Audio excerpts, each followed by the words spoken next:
안녕하세요. 어머니도 오늘 올 때 그냥 설명회라고만 들었죠. 그리고 이렇게 많은 사람들이 줄줄이 나올 거라고 생각 못했죠. 예, 지금 그 대표 연사님이 이제 마지막으로 이제는 준비 중에 있고, 그러니까 그분이 이제는 메인이고, 저는 앞에 줄줄이 중에서 제일 마지막. 그러니까 지금 한참 지겹고 뭐야 이거 이럴 때 굉장히 많이 났어요. 그래서 오래 끌면 더 안 좋을 것 같아요. 우리 메인 강사님 뛰어줘야 되니까. 그래서 일단 메인 강사님 오기 전에 그냥 기분 좀 좋게 하는 식으로. 그리고 어차피 딱 보면 국어 잘 끝났잖아요. 그죠? 자, 왜 G2 국어를 선택해야 하는가? 뭐 독해력, 문해력, 사고력, 문제 해결 능력? 자, 이런 것들 간단하게 말씀을 드리고요. 어쨌든 사실 여기서 많은 정보를 얘기해봤자 기억에 남는 거 거의 없어요. 특히나 지금 많은 사람들이 얘기를 했기 때문에. 그래서 어떻게 보면 저는 어머니들한테 이미지 전달 위주로 쟤는 괜찮겠다 이런 이미지. 벌써 나왔을 때부터 그럴 거라고 생각하지만 조금 더. 보통 인간이 하루에 생각을 얼마나 하는 것 같아요? 과학적으로는 6,500개 정도 하루에 생각하는 가지수가. 그걸 어떻게 계산하냐면 뭐 뇌파나 뭐 이런 거 계산을 한대요. 근데 이제는 심리학자들은 5만 가지라고 얘기를 해요. 그러니까 같은 뇌파라고 해도 심리적으로 약간의 어떤 차이가 있어요. 그러니까 어쨌든 겁나 많은 생각을 한다. 고민을 하고. 근데 그 중에서 99%는 의미 없는 거. 90%는 지난 일에 대한 생각. 보통 대부분. 그리고 자기한테 정작 필요한 거는 1%도 안 된다고 하거든요. 자, 그럼 그 1% 안에 우리 아들 국어는 어떡하지? 이런 생각이 있을 거예요. 그죠? 그래서 왜 몸무게를 덜어내는 다이어트는 그렇게 신경을 쓰면서 생각을 덜어내는 다이어트는 하려고 하지 않을까요? 그죠? 그래서 제가 이제는 다른 거 도와줄 수가 없고 국어에 대한 어떤 다이어트, 우리 자식 국어는 어떻게 하지? 이거는 제가 확실하게 덜어주도록 하겠습니다. 자, 일단은 간단하게 말할게요. 주변 학교의 내신 현황을 보면은 그냥 참고해서 보시고요. 어쨌든 아주 간단하게 말하면 거기 아마 다 있지 않나요? 프린트 나간 거 없어요? 그거는? 그러세요? 그러니까 아주 간단하게 말씀을 드릴게요. 그리고 제가 좀 이따가 제 번호 깔 테니까 개인적으로 물어봐도 돼요. 파일 보내달라고 보내줄 수도 있고요. 자, 어쨌든 외부 지문이 한 40에서 60%까지 외부 지문이 나온다는 것. 그러니까 중학교 때랑 차이가 있다는 것. 이렇게 알고 계시면 되고요. 서술형이 중학교 때보다는 조금 더 난이도가 있다는 것. 이 정도만 알고 계시면 되겠습니다. 두 번째, 자, 주변 학교의 내신형을 보면 간단하게 외부 지름의 평균이 50% 안팎 좀 넘는 데도 있고 안쪽으로 들어오는 데도 있고 그리고 서술형 문제가 비중이 증가하고 뭐 이런 것들이에요. 그러니까 쉽게 얘기하면은 중학교 때는 국어라는 그러니까 똑같이 문학과 독서를 하지만 중학교는 이거예요. 자, 이 지문은 이런 내용이야. 네, 선생님. 그리고 그걸 시험을 봐요. 근데 고등학교는 얘들아 이런 지문이야. 그리고 이거로 시험을 보는 거는 50%라는 소리예요. 그러니까 근데 그 50%를 알면 몇 등급을 나오냐? 3등급을 확실합니다. 그러니까 우리 아이가 정말 성실해. 그럼 3등급은 맞아요. 근데 머리가 나빠. 그럼 3등급 이상은 못 넘어가죠. 아무리 노력해도. 그러니까 그 나머지 내가 스스로 지문을 보고 논리적으로 사고해서 해결할 능력이 없다면 내가 아무리 노력해도 해결이 안 됩니다. 오케이? 혹시 이거 아세요, 어머니는? 자기 자식 가장 최근에 밝혀진 거의 이제는 정론이 될 건데 아들이 있으시고 손 들어보세요. 아들. 자, 아들이 국어 공부 못한다. 아니야. 공부를 못한다고 어머니들은 절대 한마디도 하면 안 됩니다. 왜 그런지 아세요? 이제 확실하게 밝혀졌어요. 100% 엄마한테 유전자예요. 그러니까 아들은 딸은 랜덤이에요. 근데 아들은 100% 공부 유전자는 엄마한테 100%입니다. 그러니까 만약에 아들이 공부를 못한다 그럼 어머니들은 아빠한테 뭐라고 하게끔 해야 됩니다. 참고하세요. 자, 그러니까 고등학교 올라가면은 완전 달라요. 그러니까 너 이거 아니? 이게 아니에요. 이건 기본이죠. 이것도 안 하면 3등급도 못 나오는 거고 그러니까 5등급제에서 4등급을 맞았다. 그럼 너 이거 아니? 이것도 안 되는 거예요. 근데 가끔 이런 애가 있죠.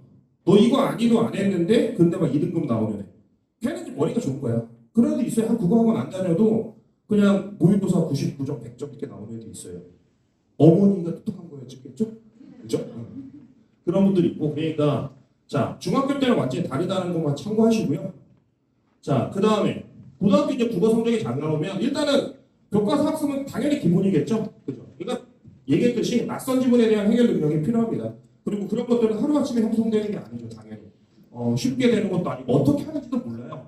그래가지고 제가 실제 있었던 사건을 말씀드리면 재작년에 이제 어떤 아이가 개인적으로 이제 과외 의뢰로 왔는데 6월 모의고사가 끝나고 원래 이제 6월 모의고사 끝나고 나면은 제가 과외를 안 받아요, 당연히. 근데 지인이라서 어쩔 수 없이 받았어요. 거짓말 안 합니다. 걔는 한 번도 5등급을 올라간 적이 없고 한 번도 5등급 밑으로 떨어진 적이 없어요. 그냥 고등학교 1학년 때부터 모의고사를 계속 5등급이었어. 계속. 그리고 근데 내신은 되게 좋아. 내신은 되게 잘해. 1점대 후반이었어. 그러니까 이게 성실하고 처음에 첫 시간 가르쳐봤는데 머리도 좋아. 근데 뭐 왜 5등급밖에 안 나왔어? 그리고 나서 걔를 6월달 시험 보고 난 다음에 6, 7, 8, 9, 10 그리고 11월까지 해가지고 거의 6, 9월 조금 안 되게 한 거죠. 1등급 나왔어요. 그래가지고 대박을 쳤죠. 어머니한테 칭찬 많이 받고 그래서 그 뒤로 한 3년간 조니어커플로 계속 줬어요. 그때 시험 기간 됐을 때마다. 근데 한 4년째부터 안 주시더라고. 그래서 이게 뭐냐면은 어떻게 하는지를 아이들이 몰라요. 그건 성실도랑 상관이 없고요. 혼자서 알아낼 수가 없어요. 그러니까 저도 수업을 하다가 예를 들어서 지금 제가 영어 선생님 나이보다 굉장히 어려 보이신 편이거든요. 많이 알면 깜짝 놀랄걸요. 저도 솔직히 여기서 지금 저보다 나이 많으신 분 없을 거예요. 장담하는데. 그렇게 믿었다고요? 죄송합니다. 좀 어려 보이는 줄 알았는데 좀 많아요. 저도 영어 선생님도 굉장히 많으시고 생각보다.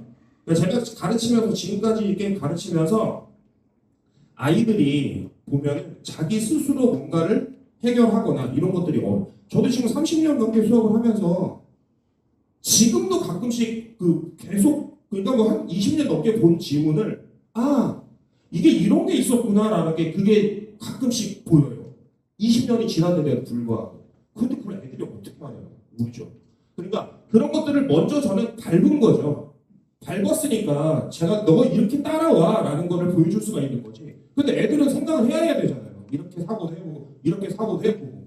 그러니까 사고하는 방향을 잡아주는 거예요. 이게 너무 추상적이라서 와닿지가 않죠. 보내보세요. 그러면 알 거예요. 애들이 수업 들어보면. 우와 엄마! 장난 아니야. 장담합니다. 자, 두 번째. 문해력이라는 게 있잖아요.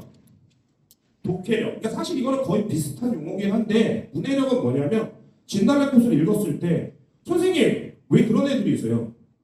진달래꽃 다 알잖아요. 어머니들. 그죠? 진달래꽃이 여기서 모르면 그 아들한테 공부 못한다고 하면 안 돼요. 진달래를 딱 읽었는데 선생님 이건 이렇게 볼 수도 있잖아요. 그렇지 그렇게 볼 수도 있지. 선생님 이건 이렇게 볼 수도 있잖아요. 그렇지 그렇게 볼 수도 있지. 그게 이제 문해력마다 차이가 있는 거잖아요. 그죠? 근데 선생님 왜 이건 이렇게만 보고 나서 이게 왜 이거로 문제를 출제하죠? 그건 아직 이별을 한 게 아닌데 왜 이별에 대한 정서를 드러냈다고 얘기하죠? 막 따져요. 그죠? 그러면 나중에 가면 훌륭한 아이가 될 수도 있어서 공부 못합니다. 그러니까 보편적 타당성을 가지고 아이한테 그거를 사고를 잡아줘야 돼요. 그러니까 이 생각이 틀렸어가 아니에요. 근데 많은 애들이 이렇게 생각을 한단다? 그러니까 일단은 그렇게 생각을 하자 이거죠. 피카소가 처음 대학교 때 그렇게 그렸어요? 아니요. 피카소 정밀화 진짜 잘 그렸어요. 대학교 때. 피카소가 그림 그리면 주변에 있는 사람들이 진짜 나비가 앉아있는 것 같아 그렇게 말했어요. 근데 얘가 어느 날 갑자기 그렇게 빠진 거죠. 왜? 능력이 되는 상태에서 빠져야죠. 그러니까 보편적 사고가 되고 난 다음에 자기만의 생각, 자기만의 사고가 인정을 받는 거지. 야구 선수가 처음에 기본기도 없이 갑자기 이러고 타자를 한다 그러면 코치가 우와 너 진짜 멋있다 이러고 누가 그래요? 안 그러지. 자기만의 어떤 논리적 사고를 가져야 돼요. 그래서 문해력 같은 경우도 이제 기본적으로 당연히 어떻게 하면 이제 기본적으로 사고를 하는지 그런 것들 잡아줘야죠 제가. 그리고 독해력은 문해력보다는 훨씬 더 쉽죠. 그냥 말 그대로 중요한 정보와 중요하지 않은 정보를 구분할 줄 아는 능력 이런 것들만 하면 되는 거고 백날 말해도 모르죠. 보내보세요. 그러면서 엄마한테 야 어땠니? 장난 아니야. 얼굴만 큰 줄 알았는데 머리 되게 장난하게 많아. 자 수학 전문학원에서 범준대 프로그램을 도입합니다. 저희 팀. 그러니까 저는 국어과 팀장이고요. 국어과 팀은 이제 일단은 제 관리하에 자료나 이런 것들 다 공유해가지고 한 명의 강사한테 맡기는 게 아니라 저한테 맡긴다고 저희 학원에 맡긴다고 보시면 되고 그 다음에 이제 학교별로 전문성이 나름대로 이제 있는 강사들을 서로 배치를 해가지고 될 것 같고요. 그 다음에 이제는 모든 학교가 이제 공통된 주간제로 교과서의 지문 능력, 아까 전에 이제는 보통 50% 안팎에 나오는 것들, 그런 것들에 대한 해결 능력을 줄 거고요. 주간 클리닉으로 1대1 맞춤 참석을 합니다. 선생님이 들어갑니다. 보조 강사 같은 거 안 씁니다. 직접 들어가요. 초반에만 이렇게 시간 투자하는 거고요. 안정화 됐을 때는 어느 정도 시스템으로 다시 클리닉 강사를 따로 만들겠죠. 근데 시작하자마자 너 해라 이럴 수는 없잖아요. 세계 강사한테. 그죠? 제가 직접 들어갈게요. 저 말고 같은 레벨의 강사도 같이. 혼자서 클리닉 다 못하죠. 조금 바쁜 사람이라서. 자, 그러니까 한 명의 강사가 책임지는 게 아닙니다. 지트는 국어 팀이 책임지는 거고요. 정확히는 지트 학원이 책임지는 겁니다. 수학 믿고 맡기셨잖아요. 그죠? 그죠? 국어도 똑같아요. 국어 믿고 맡기시면 돼요.